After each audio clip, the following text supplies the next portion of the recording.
미국이 두려워한 건 한국이 핵잠수함을 가진다는 사실이 아니었습니다. 더 이상한 건 한국이 아무 말도 하지 않고 있다는 점이었죠. 지금 이 순간에도 미국과 서방의 군사 분석가들은 하나의 질문을 반복하고 있습니다. 도대체 한국은 어디까지 준비된 건가? 보통 국가는 무기를 만들기 전에 선언합니다. 예산을 발표하고 계획을 공개하고 동맹국을 설득하죠. 하지만 한국은 그 모든 단계를 건너뛰었습니다. 아무 발표도 없이, 아무 약속도 없이 오직 숫자와 기술만 남겼습니다. 특허 데이터, 소음 제어 기술, 잠수함 내부 진동 수치. 이 조각들을 맞춰본 미국은 하나의 불편한 결론에 도달합니다. 이건 디젤 잠수함 국가의 움직임이 아니다.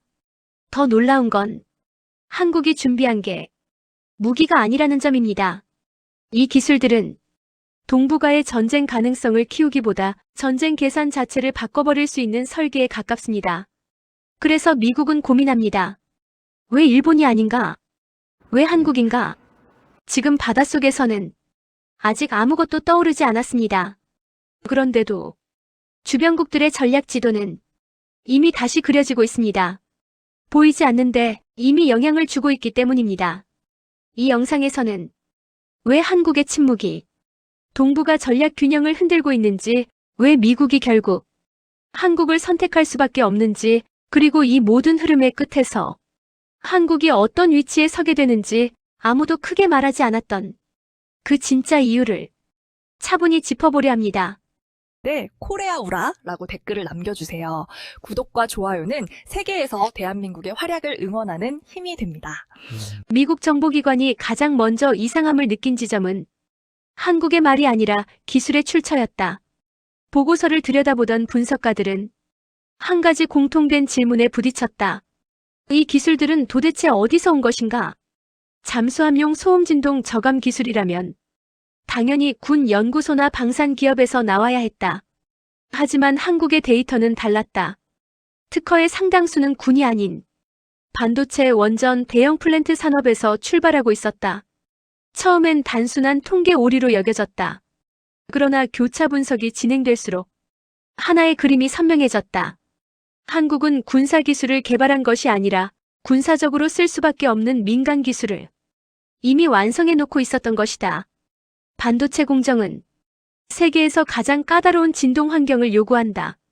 머리카락 굵기의 수천 분의 1 수준에서 진동이 발생해도 공정 전체가 무너진다. 한국 기업들은 이 문제를 해결하기 위해 미세 진동 감지, 실시간 상쇄, 능동 제어 알고리즘을 수십 년간 축적해왔다. 이 기술은 발표될 때마다 수율 개선, 정밀도 향상이라는 이름으로 불렸다. 그러나 군사 분석가들의 눈에는 전혀 다른 의미로 보였다. 이건 잠수함 선체 안에서 발생하는 기계 진동을 통제하는 기술과 구조적으로 거의 동일했기 때문이다. 대형 플랜트 산업도 마찬가지다. 원유 정제 시설이나 발전 설비에서는 저주파 진동 하나가 전체 시스템의 안전을 위협할 수 있다. 한국은 이 문제를 해결하기 위해 펌프 소음 제어, 배관 공진 분산, 실시간 상태 예측 알고리즘을 발전시켜왔다. 이 기술들 역시 군사 목적과는 전혀 무관해 보였다. 하지만 잠수함이라는 공간에 적용되는 순간 이들은 곧바로 은밀성의 핵심 요소로 변한다. 서방의 한 연구원은 이 흐름을 이렇게 정리했다. 한국은 군사기술을 숨긴 게 아닙니다. 군사기술로 보이지 않게 만든 거죠. 원자력 분야는 더 흥미롭다. 핵추진 잠수함에서 가장 까다로운 문제는 출력 제어와 열 관리다.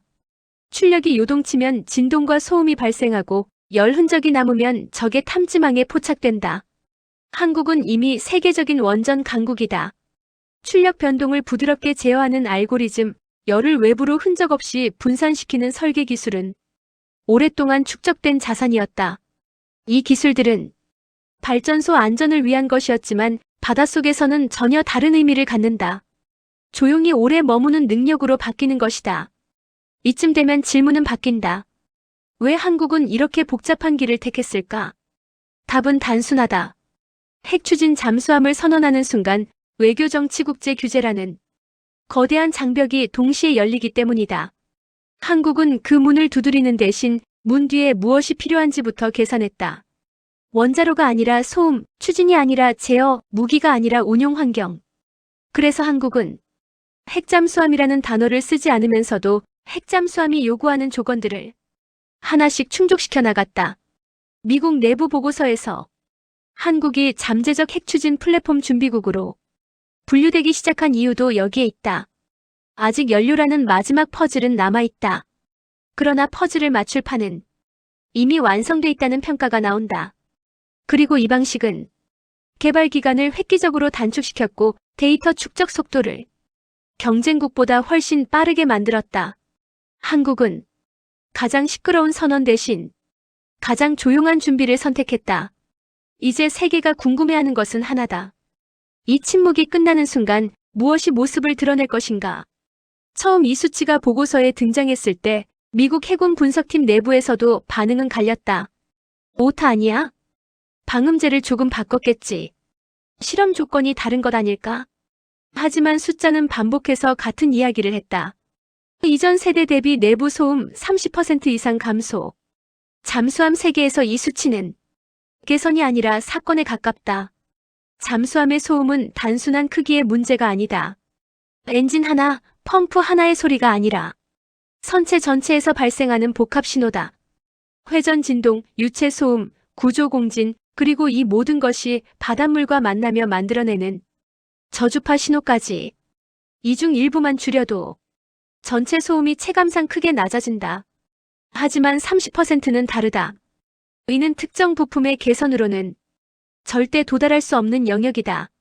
미국의 버지니아급 핵잠수함을 기준으로 보면 소음 제어 시스템에만 선체 가격의 약 10%가 투입된다. 한 척당 수천억 원이다. 그럼에도 불구하고 선진국들조차 소음 감소율은 한 자릿수 퍼센트 단위로 관리한다. 그래서 한국의 수치는 단순한 성능 지표가 아니라 공학적 접근 방식 자체가 달랐다는 증거로 받아들여졌다.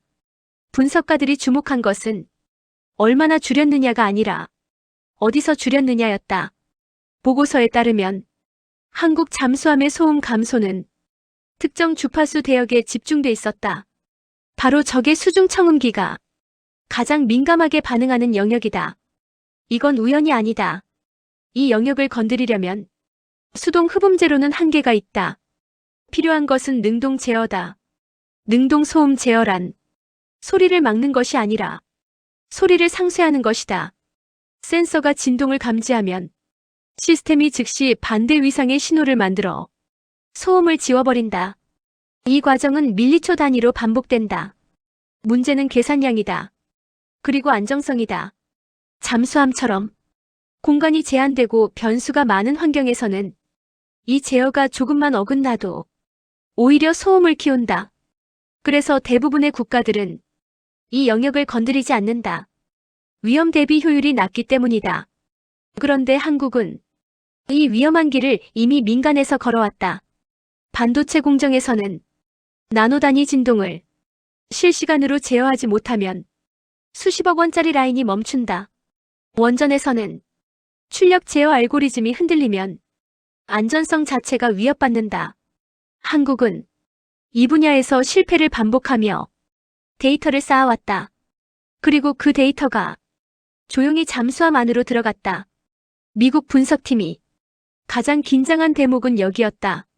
한국의 소음 감소는 단순히 조용해졌다가 아니라 예측 가능해졌다는 의미였기 때문이다.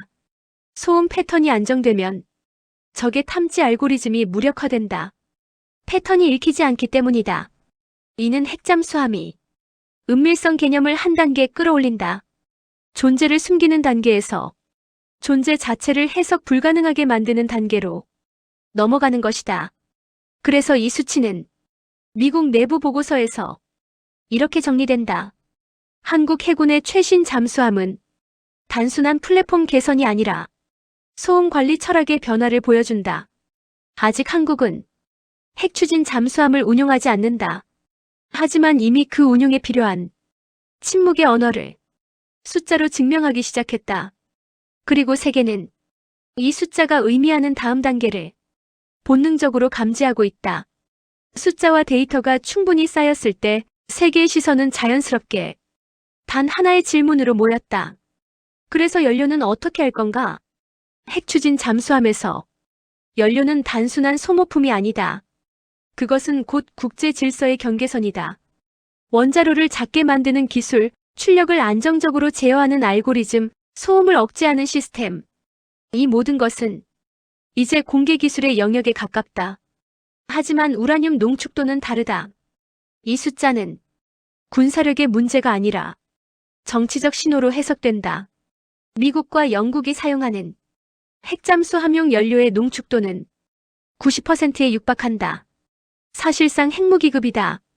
이 연료는 수십 년 동안 교체 없이 쓸 수 있다. 그만큼 운용 효율은 높지만 그만큼 확산 위험도 크다. 그래서 이 방식은 극소수 국가만 허용받았다. 프랑스는 다른 길을 택했다. 민간 원전과 유사한 전홍축 우라늄을 사용한다. 농축도는 약 78%. 핵무기로 전용하기 어려운 수준이다. 대신 연료 교체 주기는 짧아진다. 그러나 프랑스는 이 불편함을 감수했다. 핵 확산 논란을 피하면서도 핵잠수함을 운용할 수 있었기 때문이다. 이 모델은 한국에게 중요한 힌트를 준다.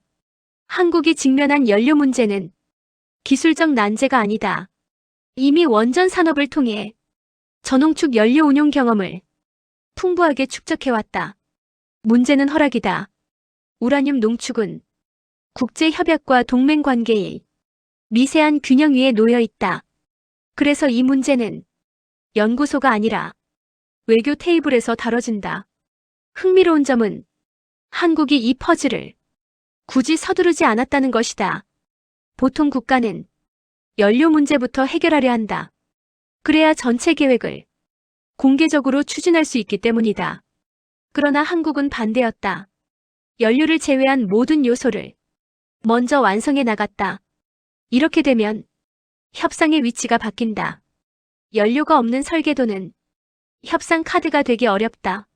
하지만 연료만 남은 플랫폼은 전혀 다른 이야기다. 이미 완성된 기술 체계 앞에서 동맹국은 선택을 강요받는다.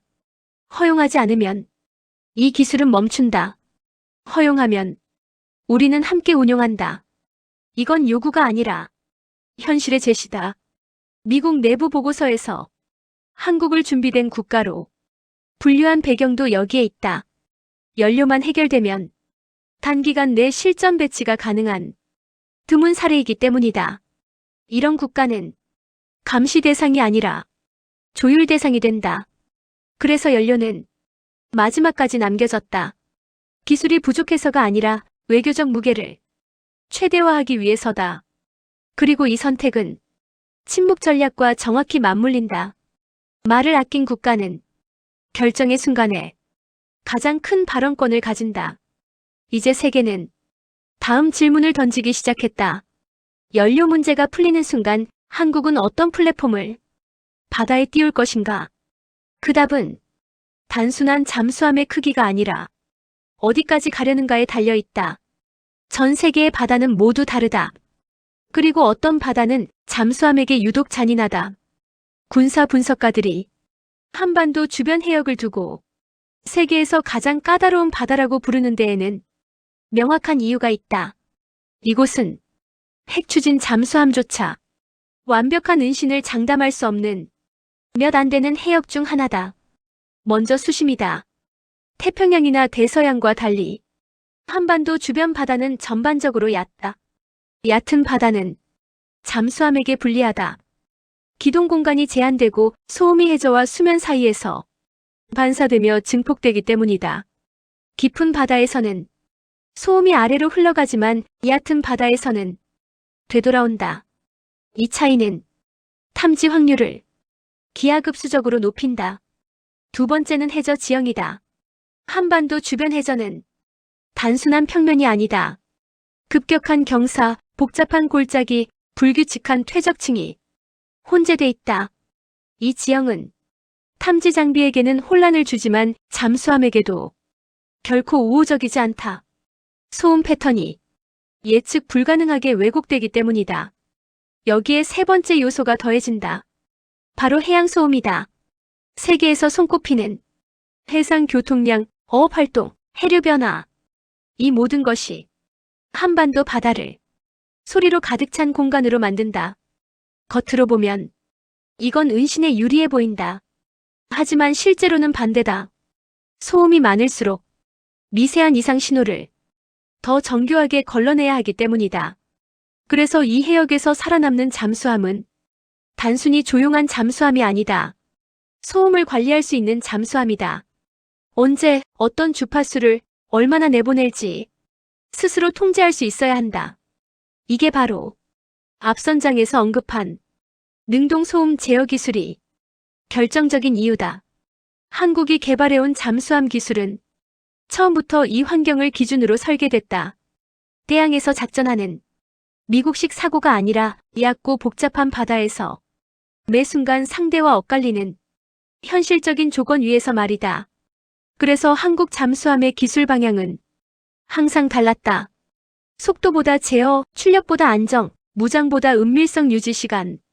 이 차이는 수치로 드러난다. 한반도 해역을 기준으로 한 모의 교전 분석에서 한국형 잠수함은 짧은 시간 안에 탐지 회피 성공률을 크게 끌어올렸다. 이는 단순한 훈련 성과가 아니다. 환경에 맞춘 설계의 결과다. 여기에 리튬 배터리 기술이 더해진다. 한국은 세계에서 두 번째로 잠수함의 리튬 배터리를 실전 전력화했다. 이 선택은 한반도 바다에서는 특히 위협적이다. 고속 기동 구간을 배터리로 처리함으로써 소음 발생 구간을 의도적으로 분리할 수 있기 때문이다. 필요할 때만 움직이고 필요할 때만 드러난다.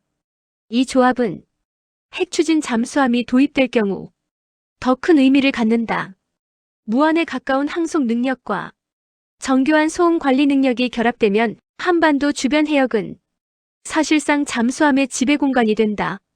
적은 존재를 느끼지만 위치를 알 수 없다. 그래서 전문가들은 말한다.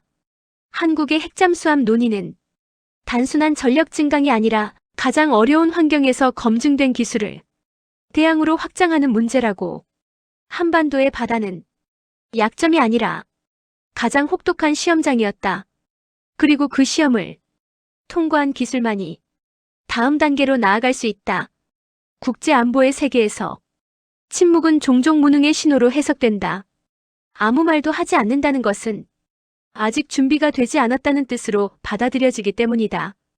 그런데 한국의 침묵은 전혀 다른 반응을 불러왔다.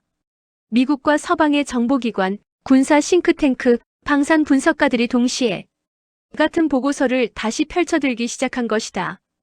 왜 이렇게 조용하지? 보통의 패턴은 명확하다. 국가가 새로운 무기 체계를 준비하면 먼저 정치적 메시지가 나온다. 그 다음 기술 개발, 그 다음 예산과 일정이 공개된다. 한국은 이 순서를 완전히 거꾸로 뒤집었다. 예산은 늘었지만 명분은 없었고 기술은 쌓였지만 선언은 없었다. 이 비대칭이 세계의 경계심을 자극했다. 미국 국방부 산하 한 분석 보고서에는 이런 문장이 등장한다.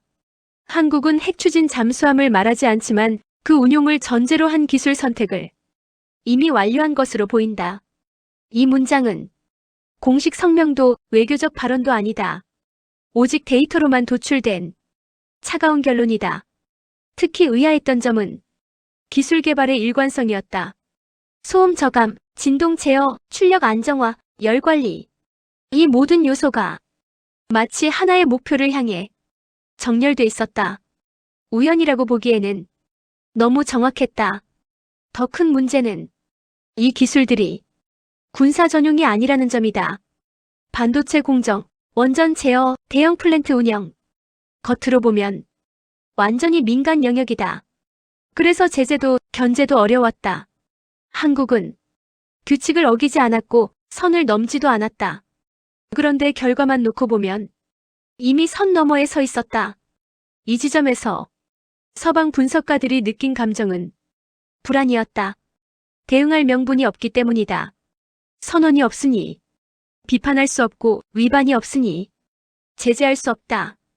하지만 준비는 눈에 보일 정도로 진행되고 있었다. 이것이 바로 침묵의 전략이 위험한 이유다. 소리 없이 진행되는 변화는 대응 시점을 놓치게 만든다. 그리고 깨닫는 순간에는 이미 늦어 있다. 흥미로운 점은 이 침묵이 동맹 관계에서도 묘한 긴장을 만든다는 사실이다. 미국은 한국이 기술적으로 어디까지 와 있는지 정확히 알지 못한다. 보고서는 있지만 확신은 없다. 그래서 더 자주 묻게 된다. 지금 어디까지 준비되는가? 우리가 허락하지 않으면 정말 멈출 것인가? 이 질문 자체가 이미 관계의 성격이 달라졌음을 의미한다. 한국은 더 이상 요청하는 위치가 아니다. 조건을 설명하는 위치에 가까워지고 있다. 이 변화는 공식 선언보다 훨씬 큰 파장을 낳는다. 그래서 세계는 한국의 다음 말을 기다리면서도 동시에 두려워한다. 말이 나오는 순간 이미 선택지는 크게 줄어들 것이기 때문이다. 침묵은 아직 열리지 않은 문이다. 하지만 문 뒤에 무엇이 있는지는 대략 짐작할 수 있다. 이제 질문은 바뀐다. 한국은 언제 말할 것인가가 아니라 어떤 형식으로 말을 끝낼 것인가다. 그리고 그 답은 단순한 무기 체계가 아니라 해양 질서의 재편으로 이어질 가능성이 크다. 미국이 처음 한국을 다시 바라보기 시작한 순간은 한국이 핵추진 잠수함을 만들겠다고 선언했을 때가 아니었다. 오히려 그 반대였다. 아무 말도 하지 않을 때였다. 미국 국방부 내부 보고서에서 처음 이상 신호가 포착된 것은 한국의 해군 예산도 정치적 발언도 아니었다. 특허 데이터였다. 잠수함 소음, 진동, 공진 제어와 관련된 기술 출원이 5년 만에 폭발적으로 증가하고 있었던 것이다. 이상한 점은 분명했다. 한국은 여전히 디젤 잠수함만 운용하는 국가였다. 그런데 핵잠수함 보유국들이 가장 숨기려 하는 능동소음 제어와 저주파 진동 분산 기술 비중이 비정상적으로 높았다. 미국 해군 분석가들은 즉시 질문을 던졌다. 왜 디젤 잠수함 국가가 핵잠수함급 기술을 축적하고 있는가? 답은 쉽게 나오지 않았다. 한국은 아무것도 발표하지 않았고 아무런 정치적 신호도 보내지 않았다. 하지만 숫자는 거짓말을 하지 않았다. 핵잠수함의 진짜 핵심은 원자로가 아니다. 이 사실은 핵잠 강국 내부에서만 공유되는 불문율에 가깝다. 원자로 기술은 이미 상당 부분 공개 기술의 영역에 들어와 있다. 문제는 원자로가 돌아갈 때 생기는 소음과 진동을 얼마나 완벽하게 지우느냐다. 미국의 버지니아급 핵잠수함 기준으로 보면 소음 제어 시스템에만 전체 건조 비용의 약 10%가 투입된다. 한 척당 수천억 원이다. 이 영역은 수십 년간 미국과 프랑스가 데이터와 시행착오로 쌓아올린 사실상의 금단의 성역이었다. 그런데 한국은 전혀 다른 길을 택했다. 핵잠수함이라는 단어를 입에 올리지 않으면서 그에 필요한 세부 기술을 민간 산업과 군사기술 사이에서 조용히 결합시킨 것이다. 반도체 공정에서 축적된 미세 진동 제어 기술, 대형 발전 플랜트의 저주파 펌프 제어 알고리즘, 초정밀 장비에서 쓰이던 능동 마운트 기술. 이 모든 것이 잠수함이라는 플랫폼 안으로 흘러들어갔다. 그 결과는 숫자로 드러났다. 잠수함용 3축 능동 마운트, 선체 공진 분산 구조, 저주파 능동 소음 상쇄 기술. 이 핵심 요소들의 국산화율은 90%를 넘어섰다. 해외 의존도는 사실상 제로에 가까웠다. 미국이 진짜 당혹스러워한 이유가 여기에 있다. 보통 국가는 먼저 선언한다. 우리는 핵잠수함을 만들겠다. 그리고 그 다음부터 기술을 모은다. 한국은 정반대였다. 기술을 거의 완성해 놓고도 끝까지 침묵했다. 실제로 한국 해군이 운용 중인 최신 잠수함들의 내부 소음 수치는 이전 세대 대비 30% 이상 감소했다. 이 수치는 단순한 방음제 개선으로는 절대 설명되지 않는다. 이는 능동 소음 상쇄와 정밀한 진동 분산 제어 기술이 이미 실전 단계에 들어섰다는 명백한 신호였다. 미국 내부 문서에는 이런 문장이 등장한다. 한국은 핵추진 플랫폼을 선언하지 않았지만 그 주변 생태계는 이미 준비를 마친 상태다. 특히 주목된 부분은 원자로 출력 제어와 안전 계통의 디지털화 수준이었다. 핵잠수함은 장시간 바닷속에 머무르기 때문에 출력 변동이 조금만 거칠어도 은밀성이 즉시 무너진다.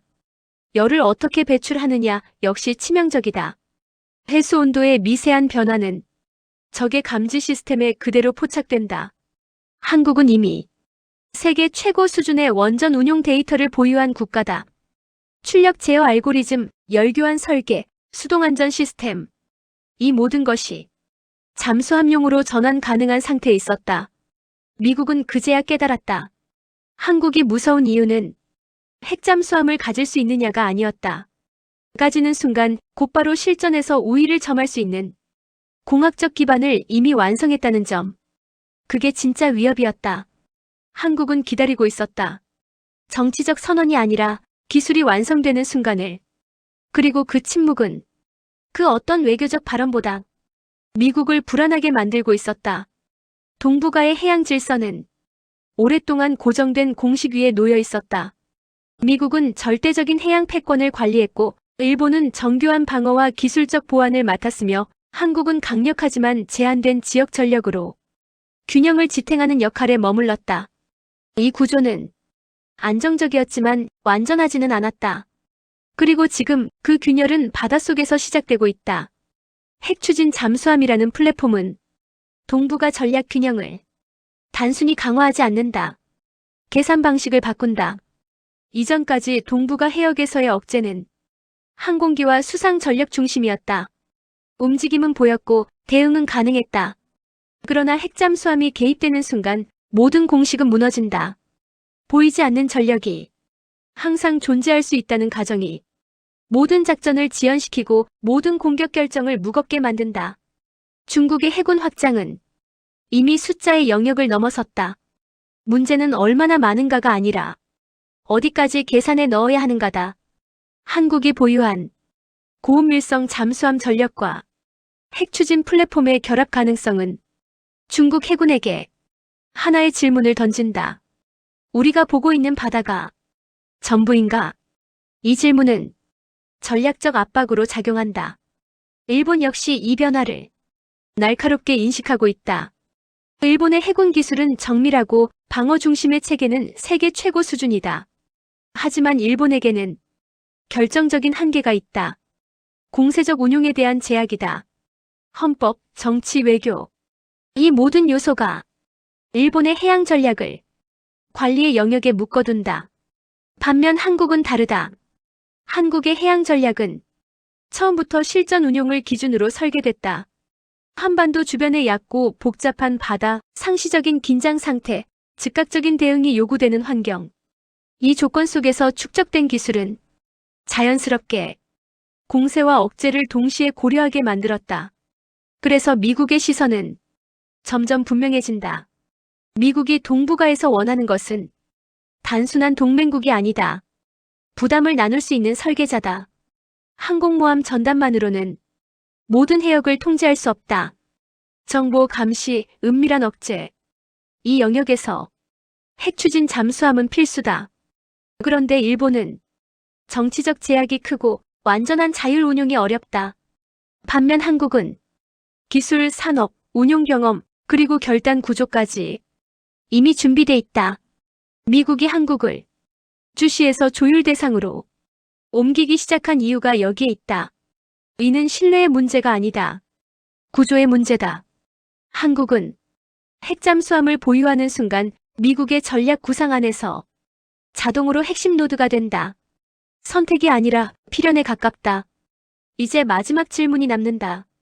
이 모든 흐름의 끝에서 한국은 어떤 위치에 서게 되는가? 답은 분명하다.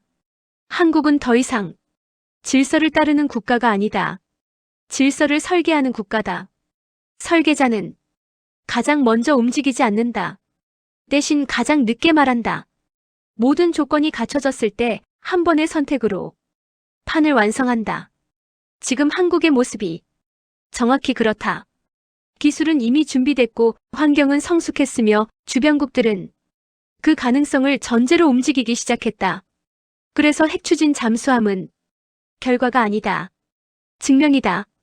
수십 년간 축적해온 기술 자립, 산업 전략, 현실적인 안보 인식이 하나의 플랫폼으로 응축된 결과물이다. 바다는 가장 솔직한 공간이다. 말보다 움직임을 보고 선언보다 흔적을 남긴다. 그리고 지금 동북아의 바다는 조용히 하나의 사실을 기록하고 있다. 한국은 더 이상 추격자가 아니다. 이미 설계자의 위치에 발을 디뎠다는 사실을.